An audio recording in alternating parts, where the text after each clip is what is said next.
The number of tickets, traffic tickets being written in Florida is on the decline. In fact, they're off by 120,000.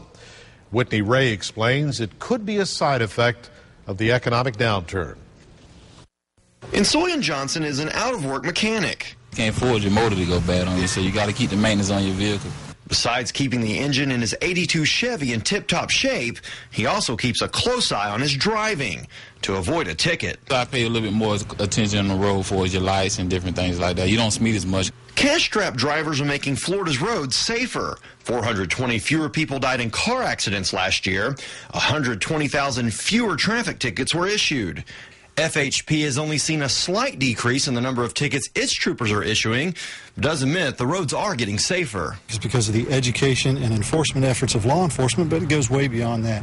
It's our legislators that pass laws, such as the primary seatbelt law, that make our roadways safer. No police officer we spoke with would say this on camera, but budget cuts are forcing departments to make some tough decisions, like ignoring traffic violations to enforce more serious laws. And Soyan thinks there's another factor at play in the declining number of tickets. He says police have a heart.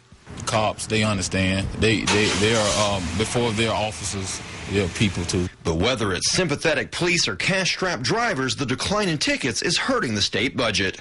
In Tallahassee, Whitney Ray, WPTV News Channel 5.